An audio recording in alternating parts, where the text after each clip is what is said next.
নমস্কার বন্ধুরা, SB academic সেন্টারের প্রত্যেকটা ছাত্রছাত্রীকে স্বাগত। আজকে একটা গুরুত্বপূর্ণ প্রশ্নের অ্যান্সার নিয়ে আলোচনা করব। অনেক ছাত্রছাত্রী আমাকে কোশ্চেন জিজ্ঞেস করেছে যে স্যার আপনি সবসময়ের জন্য মাকে নিয়ে বলতে থাকেন, মায়ের সুনাম গান, স্যার আপনি বাবাকে নিয়ে কেন বলছেন না? তো দেখো, তাদের জন্য এই ভিডিওটা আমি বানাচ্ছি। সত্যি কথা বলতে বাবা খুবই গুরুত্বপূর্ণ, কারণ বাবা না থাকলে না সেই সংসার চলে না। কারণ বাবা হচ্ছে সংসারের মেইন ভিত। তার জন্যই তো তোমরা পড়াশোনা করতে পারছো, তার জন্যই তো সেই তো সব কিছু তোমাকে দিচ্ছে না। তার জন্য বাবা কিন্তু খুবই গুরুত্বপূর্ণ।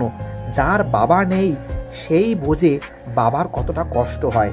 তো সেই জন্য আমি তোমাদের বলতে পারি, তোমরা মায়ের সঙ্গে কিন্তু বাবার কথাও শুনবে। আমি একটা কথা দিতে পারি, যার মা বাবা কেউ নেই তার সম্পূর্ণ টিউশনি ফি এসবি একাডেমিক সেন্টার মেনটেন করবে, এবং আমাদের এসবি একাডেমিক সেন্টার সম্পূর্ণ বিনামূল্যে পড়াবে তাদের যাদের মা বাবা কেউ নেই, যারা অনাথ, এবং যাদের বাবা নেই তাদের অনেকটা সাপোর্ট করবে। ঠিক আছে।